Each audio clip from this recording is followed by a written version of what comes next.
ସେଟା ଏଇ ଜଗତରେ ଆମେ ଯେତେ ସବୁ କାର୍ଯ୍ୟ କରୁଛେ କୋଉ କାମ କାହାକୁ ଫିଟ୍ ନାହିଁ, ସମସ୍ତଙ୍କୁ ଅନଫିଟ୍, ହଁ କି ନା? ସବୁ ଜିନିଷ ଆମକୁ କଷ୍ଟ ଦଉଛି। ଯିଏ ଚାଷ କରୁছে ତାକୁ ପଚାରିବ ଭାଇ ଚାଷ କାମଟା ଭଲ, କହନା କହନା କହନା ଭାଇ କି ଧନ୍ଦା ଚାଷ କାମ।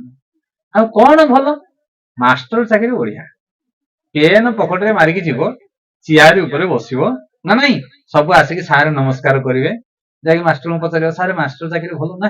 ପୁରା ବେକାର ଚାକିରିରେ ବାପା, ଆହୁରି ଫାଉଡରେ ଯାଇକି କୋଡି ହାଣିବ, ମାଟି ହାଣିବ, ଆହୁରି ଶାନ୍ତି ଲାଗିବ।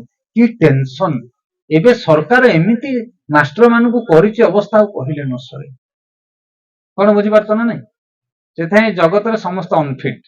ଲେବରକୁ ପଚାରିବ କଣ ଲେବର ଭାଇ ଭଲ? କଣ ଲେବର ଭଲ? ଖଟି ଖଟିକି ଆମ ଦିନ ଯାଉଛି, ଆମକୁ ମିଳୁଛି 400, ଇଏ ମିସ୍ତ୍ରୀ ଆସୁଛି ଇନି ମାରିକି ତାକୁ ମିଳୁଛି 800। ଲେବର କହ ମୋ କାମ ମତେ ଫିଟ୍ ନାହିଁ। ମିସ୍ତ୍ରୀ କହ ଭାଇ ମିସ୍ତ୍ରୀ ଭଲ? ନାଇଁ କଣ ଭଲ, ଏତେ ଖଟି ଖଟିକି କାମ କରି ସୁପରଭାଇଜର ଆସି ବେଳେ ବେଳକୁ ଗାଳି ଦବ, ଏଇଟା ହେଲାନି ସେଇଟା ହେଲାନି ସେଇଟା ହେଲାନି। କାହା କାମ ଏଇ ଜଗତରେ କାହାକୁ ଫିଟ୍ ନାହିଁ। କିଏ କହିପାରିବନି ନାଇଁ ମୁଁ ବଢିଆ, ମତେ ମୁଁ ଭଲରେ ଅଛି କିଏ ଭଲରେ ଅଛନ୍ତି କହିଲେ ଦେଖି? এই ଜଗତରେ କେହି ଭଲରେ ନାହାନ୍ତି। କାହିଁକି?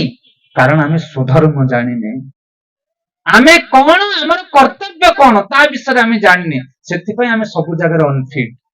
ଖରା ହେଲେ ଖରା, ବର୍ଷା ହେଲେ ବର୍ଷା, ଶୀତ ହେଲେ ଶୀତ, କୋଉ ଜିନିଷ ପାଣି ପାଗ ଜଳ ବାୟୁ ଦ୍ରବ୍ୟ ବସ୍ତୁ ବ୍ୟକ୍ତି କିଏ ଆମ ସହିତ ଫିଟ୍ ହଉନି? ହଉଛି କିଏ ନା? ସବୁ ଅନଫିଟ୍।